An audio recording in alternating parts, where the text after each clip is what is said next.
الرحمن الرحیم الحمد للہ والصلاة والسلام علی رسول اللہ الکریم اما بعد الدرس الثالث والعشرون، یہ 23واں چپٹر ہے اور اس پارٹ کا یعنی دروس اللغت العربیہ کے پہلے پارٹ کا یعنی پہلی جلد کا آخری چپٹر ہے، اور اس کے بعد الحمدللہ ہماری کتاب ختم ہوگی اور اس کے بعد نئی جلد کو ہم شروع کریں گے، دوسری جلد جو، اور اس سلسلے کو جاری رکھیں۔ اس کو میں معمول کی جو روٹین ہے اس کے مطابق پہلے ایک بار اس چیپٹر کی جو نصوص ہیں یا جو حوار چل رہی ہے اس کو میں پڑھوں گا ایسے لہجے میں کہ آپ کو سمجھ آئے، اور آپ جتنے پچھلے چیپٹر پڑھ آئے ہیں آپ کی اتنی بیس ہونی چاہیے کہ آپ کو یہ سمجھ آئے، اور اس کے بعد الحمدللہ اس کی جو ہے جس طرح حسب محمول اس کی جو ہے ترتیب اور تحلیل ہم کرتے ہیں وہ انشاءاللہ لے کے چلیں گے۔ مدرس کہتا ہے من انت یا اخی احمد انا طالب جدید۔ المدرس ما اسمك؟ احمد اسمي احمد۔ مدرس من اين انت؟ احمد انا من باكستان۔ المدرس عندي 7 دفاتر، لمن هي؟ لمن هي؟ عباس هاتي يا أستاذ، هذا لي وهذا لمحمد وهذا لحامد وهذا لإبراهيم وهذا لعثمان وهذا ليوسف وهذا لطلحة۔ المدرس أهذا كتابك يا محمد؟ محمد لا، هذا كتاب حمزة۔ المدرس أين علي يا إخوان؟ حامد ذهب إلى الرياض۔ المدرس وأين يعقوب؟ حامد ذهب إلى مكة، ذهب إلى مكة۔ اب یہ دو لوگوں یعنی ایک اسٹوڈنٹ اور ایک ٹیچر کے درمیان ایک حوار یا محاورہ یا مکالمہ ہے۔ ٹیچر کہتا ہے من انت یا اخی۔ من سوال کے لیے ہوتا ہے، کسی بندے کے بارے میں کسی عاقل کے بارے میں پوچھنے کے لیے کہا جاتا ہے من، اور انت جب کہا جا رہا ہے تو انت مخاطب کے لیے کہا جاتا ہے۔ من انت یا اخی، اخ بھائی کو کہتے ہیں اور اخی میرے بھائی، کہ اے میرے بھائی کہ تم کون ہو؟ من انت یا اخی۔ احمد اسٹوڈنٹ جو ہوتا ہے وہ کہتا ہے انا طالب جدید، انا میں، طالب جدید، طالب خبر ہے لیکن جدید اس کی صفت ہے، کیسا طالب علم ہوں؟ میں طالب علم ہوں لیکن کیسا؟ انا طالب جدید، میں نیا اسٹوڈنٹ ہوں۔ المدرس ما اسمک؟ ما اسم کہتے ہیں نام کو، کا تمہارا نام، تمہارا نام، ما کیا، ما اسمک تمہارا نام کیا ہے؟ احمد کہتا ہے اسمی، اسم کا مطلب نام، یا جو ہے وہ میرے کے لیے، میرا نام احمدو۔ اب اس چیپٹر میں جو پچھلی ہم نے ایکسرسائز پڑھی ہے ساری ممنوع من الصرف کی، ادھر امپلیمنٹ کر رہے ہیں ہم نے پڑھا تھا کہ ممنوع من الصرف جو بھی الفاظ ہیں، جو بھی اقسام ہم نے پڑھی ہیں، ان کے نہ آخر میں تنوین آتی ہے نہ ان کے نیچے زیر آتی ہے، بلکہ زیر کی جگہ زبر آ جاتی ہے۔ تو یہ دیکھیں اسمی احمدو، لیکن ادھر تنوین آنی چاہیے تھی، ادھر پیش کیوں آئی ہے؟ اس لیے کہ یہ ممنوع من الصرف ہے۔ پھر مدرس کہتے ہیں من این انت، من این انت، من کا مطلب من این کہاں سے، انت تم کہاں سے ہو، یعنی فرام ویئر یو بلانگ، کہاں سے آپ تعلق رکھتے ہیں، اس سے مراد یہ ہے۔ من این، این کا مطلب کہاں پر منطبق ہوتا ہے، یعنی کہاں، من این کہاں سے، انت کہاں سے ہو تم؟ احمد جواب دیتا ہے انا من پاکستان، انا من پاکستان، کہ میں پاکستان سے ہوں۔ اب پاکستان کیونکہ اجمی لفظ ہے اس لیے اس کے آخر میں زبر آئی ہے زیر کی جگہ۔ من یعنی یہ حروف جر میں سے ہے نا، یعنی ایسا لفظ کہ جو کسی اسم سے پہلے آئے تو اس کے آخری حرف کے نیچے زیر آ جاتی ہے، لیکن من اس اجمی لفظ سے پہلے آیا ہے تو اس کے نیچے زیر کی جگہ زبر آ گئی۔ آپ کو بتایا تھا کہ ممنوع من الصرف جو لفظ ہے اس میں کوئی ایسی صورت پیدا ہو جائے کہ اس کے آخری حرف کے نیچے زیر، وہ کیا صورت ہے؟ اس کے شروع میں حرف جر کوئی آ جائے، من، الا، علا اور اس کے علاوہ دیگر، لی، تو یہ جو الفاظ اگر آ جائیں تو اس کے نیچے زیر کی جگہ زبر آتی ہے۔ یہ ممنوع من الصرف میں زیر کی جگہ زبر آتی ہے، یہ آگے جو ہے کثرت سے آئے گا۔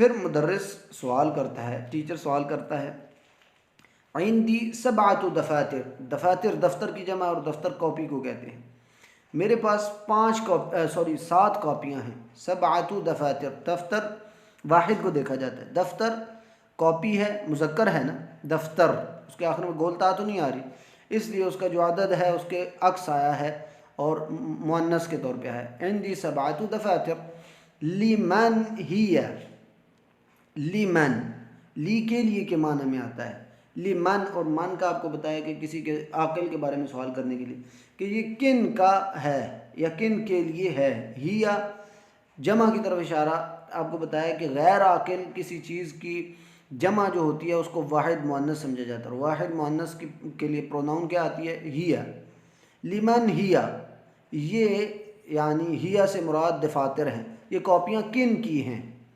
عباس ابھی اسٹوڈنٹ ہیں، کوئی اور کہتا ہے ہاتی ہے استاد، ہاتی کا مطلب ہے کہ مجھے دیں، ہاتی ہے استاد مجھے دیں یا دیں، ہاتی دیں یا استاد، ہذا لی، ان میں سے کہتے ہیں یہ دفتر میرا ہے، دفتر واحد ہے نا تو اس لیے اس کے لیے ہذا آئے گا، ہذا لی یہ میرا ہے، ہذا لی محمد یہ محمد کا ہے، یہ یعنی معنی اس میں ایڈجسٹ کیا جاتا ہے، لی کا معنی کے لیے بھی آتا ہے، کا کی کے اس میں کوئی بھی ایڈجسٹ ہو سکتا ہے، لیکن یہ کسی چیز کی نسبت کی طرف جو ہے اشارہ کرتا ہے، وہ ہذا لی یہ میرا ہے، وہذا لی محمد یہ محمد کا ہے، وہذا لی حامد وہذا، اب دیکھیں محمد اور حامد دونوں کیا تھے، ممنوع من الصرف نہیں تھے، اس لیے جب لی شروع میں آیا ہے ان کے تو ان کے آخر میں تنوین آئی ہے اور وہ بھی زیر والی، اور ممنوع من الصرف میں نہ تنوین آتی ہے نہ زیر آتی ہے، اس میں زیر بھی آئی ہے اور تنوین بھی آئی ہے، تو دیکھیں وہذا لمحمد وہذا لحامد وہذا لابراہیم، اب دیکھیں ابراہیم ممنوع من الصرف ہے اس لیے کہ یہ اجمی نام ہے، لی شروع میں آ گیا تو لی کی وجہ سے جو آگے اسم آتا ہے اس کے نیچے زیر آتی ہے، اور تنوین اگر ممنوع من الصرف نہیں ہے تو تنوین، تو ممنوع من الصرف بن گیا تو اس کے اوپر نہ اس کے نیچے نہ تنوین آئے گی نہ زیر آئے گی، بلکہ زیر کی جگہ زبر آئے گی۔ اب یہ دیکھیں لی ابراہیم من آنا چاہیے تھا، تنوین بھی نہیں آئی، اور لی ابراہیم می بھی نہیں آیا بلکہ آیا لی ابراہیم ما، زیر کی جگہ زبر آئی، وہذا لعثمان نی کی جگہ نہ، وہذا لیوسف فی کی جگہ فا، ہذا لیوسف، وہذا لطلحۃ، اب یہ دیکھیں عثمان آخر میں الف نون آیا، یوسف اجمی نام ہے اور طلحہ مذکر نام ہے لیکن اس کے آخر میں گول تا آ گئی، یہ اسباب ہیں جن کی وجہ سے یہ ممنوع من الصرف ہے، ان کے اوپر نہ تنوین آئے گی آخر میں اور نہ ہی ان کے نیچے زیر آئے گی بلکہ زیر کی جگہ زبر آ جائے گی۔ اس صورت میں دیکھیں کہ لی جو ہیں یہ حروف جارہ میں سے ہیں اور وہ اپنے بعد آنے والے اسم کے نیچے زیر دیتے ہیں، لیکن یہ زیر کی جگہ ادھر زبر آ رہی ہے۔ آگے مدرس کہتا ہے هذا کتابک یا محمد، سوال کے لیے کیا، هذا اشارہ کر رہے ہیں کہ یہ، کتابک کتابک کتاب ہے لیکن کا اس کی طرف نسبت کر رہے ہیں کہ یہ کیا یہ تمہاری کتاب ہے یا محمد، کیا یہ تمہاری کتاب ہے محمد کہتا ہے لا، هذا کتاب حمزہ، کتاب حمزتی ہونا چاہیے تھا اس لیے کہ مضاف مضاف الیہ اور مضاف الیہ کے نیچے زیر آتا ہے، کتاب حمزتی ہونا چاہیے تھا لیکن ممنوع من الصرف ہے اس لیے کہ مذکر نام ہے اور اس کے آخر میں گولتا آ گئی ہے تو اس میں زیر کی جگہ زبر آئے گی، کتاب حمزہ بن گیا، لا هذا کتاب حمزہ یہ حمزہ کی کتاب ہے۔ پھر مدرس کہتا ہے این علی یا اخوان، این کہاں، علی علی کہاں ہے، یا اخوان، اخوان اخ کی جمع ہے، اخ بھائی کو کہتے ہیں اور بھائی کی یعنی اخ کی عربی زبان میں 2 جمع ہے، اخوتن بھی ہے اور اخوان بھی ہے، ادھر اخوان یوز کی گئی ہے کہ یا اخوان اے بھائیوں، این علی علی کہاں ہے، تو اسٹوڈنٹس میں سے حامد جواب دیتا ہے، حامد کہتا ہے ذهب الی الریاض، ذهب یہ ورب ہے فعل ہے، اور فعل عربی زبان میں کیا ہوتا ہے کہ اس میں اگر فاعل ذکر نہ کیا گیا ہو واحد کے ساتھ تو اوبویسلی وہ انڈرسٹوڈ ہوتا ہے، اس لیے کہ پہلے بات گزر چکی ہے، علی کے بارے میں سوال کیا جا رہا ہے نا، اب ادھر یہ بھی کہا جا سکتا ہے ذهب علی الی الریاض، ذهب علی الی الریاض، اب دیکھیں الی آیا ہے اس کے بعد یہ الریاض آیا تو دیکھیں یہ ممنوع من الصرف نہیں تھا، اس لیے اس کے نیچے زیر آ گئی. لیکن یہ ذہبہ کی کیا سائنس ہے، یہ ورب اور فعل ہے. فعل عربی زبان میں اس کے بعد اگر اس کی پہلے بات کام کرنے والی کی گزر چکی ہو تو کام کا جب ذکر کیا جاتا ہے اس فعل کا، تو اس میں اگر فاعل کا ذکر نہ بھی کیا جائے تو وہ انڈرسٹوڈ ہوتا ہے. ذہبہ اس کا مطلب ہے کہ علی کے بارے میں بات ہو رہی ہے کہ علی گیا ہے الی الریاض، ریاض علی ریاض گیا ہوا ہے.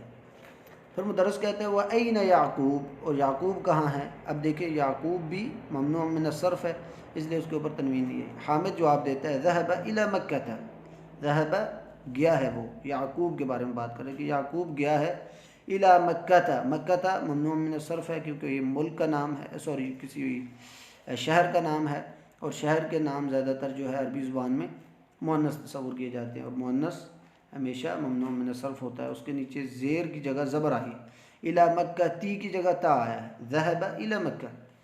تو یہ پچھلے جو چیپٹر کی ایکسرسائز تھی ادھر اس کو پریکٹیکل کیا جا رہا ہے. اسی طرح آگے المدرس این اسحاق، اسحاق بھی اجمی نام ہے اس لیے اس کے اوپر تنوین نہیں آئی. این اسحاق، اسحاق کہاں ہے. محمد اسٹوڈنٹس میں سے جواب دیتا ہے خرج الی المدیر. خرج وہی آپ کو بتایا کہ فعل جب آتا ہے عربی زبان میں اور یہ ماضی کا فعل ہے، یہ ماضی کا زمانہ ظاہر کر رہا ہے کہ وہ نکل گیا ہے. خرج خروج سے ہے، نکل گیا ہے. اور کون نکل گیا، اسحاق کے بارے میں پوچھا جا رہا ہے اور اس کے بارے میں جواب اسحاق کے بارے میں دیا جا رہا ہے. خرج الی المدیر یعنی خرج اسحاق الی المدیر، الی المدیری، اس لیے کہ المدیر جو ہے یہ ممنوع من الصرف نہیں ہے، اس لیے اس کے نیچے زیر آ سکتی ہے. الی المدیری، خرج اسحاق الی المدیری یعنی وہ ڈائریکٹر کے پاس گیا ہوا ہے. مدیر ڈائریکٹر کو کہتے ہیں. المدرس متى خرج، متى کا مطلب ہے کب، وین.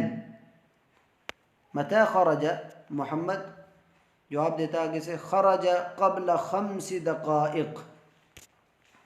یہ تھوڑی سی چیز آپ دیکھیں، اس پہ اوپر غور کریں کہ متى خرج یہ پوچھا جا رہا ہے ابھی پچھلے اس اسحاق کے بارے میں. خرج الی المدیر انہوں نے بتا دیا. اب اسی کے بارے میں جب بات ہو رہی ہے تو ہم اس کا نام نہیں لیں گے، بلکہ نام لیے بغیر، جب اردو میں بھی ہم جب بات کرتے ہیں تو ایک بار نام لیتے ہیں، اس کے بعد جب جتنا بات ہوتی ہے تو اس کا نام نہیں لیا جاتا، بس فعل. اس نے کیا کیا، اس نے کھایا، اس نے وہ بیٹھا، وہ اٹھا، مطلب جو بھی بات ہوتی ہے وہ کے الفاظ میں آتی ہے. تو عربی میں بھی اسی طرح نام نہیں لیا جاتا بلکہ اس کی جگہ انڈرسٹوڈ ہوتا ہے کہ یہ اسی کے بارے میں بات ہو رہی ہے. خرج یعنی وہ نکل گیا ہے. قبل یہ اردو میں بھی استعمال ہوتا ہے، قبل قبل پہلے، لیکن قبل عربی زبان میں یہ مضاف کے طور پہ استعمال ہوتا ہے، یعنی اس کے بعد ہمیشہ زیر والا لفظ آئے گا، ہمیشہ زیر والا لفظ آئے گا.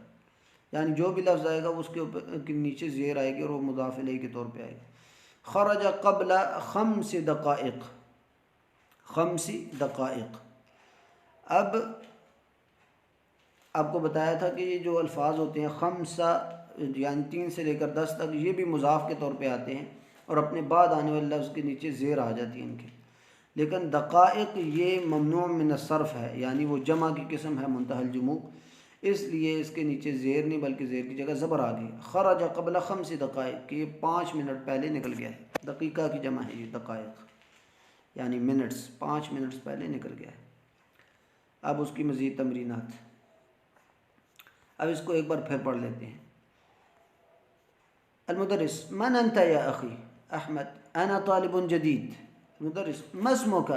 اسمي احمد. من اين انت. انا من باکستان. اب مدرس پوچھتا ہے عندي 7 دفاتر لمن هي. عباس کہتا ہے هاتي يا استاذ، هذا لي وهذا لمحمد وهذا لحامد وهذا لإبراهيم وهذا لعثمان وهذا ليوسف وهذا لطلحة. المدرس هذا كتابك يا محمد. محمد کہتے ہیں لا هذا كتاب حمزة. پھر پوچھتے ہیں أين علي يا إخوان. جواب دیتا ہے ان میں سے حامد ذهب إلى الرياض کہ وہ ریاض گیا ہوا ہے. مدرس وأين يعقوب. حامد کہتا ہے ذهب إلى مکہ. پھر پوچھتے ہیں أين اسحاق، تو جواب دیتے ہیں خرج إلى المدیر. خرج ذهب کا مطلب گیا، خرج کا مطلب ہے نکلا. ذهب کا مطلب ہوتا ہے کہ مطلب چلا جانا، دور جانا، لیکن خرج کا مطلب ہے کہ ابھی نکلا ہے. خرج کا مطلب ہے ابھی نکلا ہے. خرج الی المدیر. پھر پوچھتے ہیں متى خرج, کب گیا ہے؟ تو جواب دیتا ہے محمد خرج قبل 5 دقائق, 5 منٹ پہلے ہی نکلا ہے. اب دیکھیں اس چیپٹر میں زیادہ تر اس بات پہ فوکس کیا گیا ہے کہ کسی لفظ کے نیچے زیر کیسے آ سکتا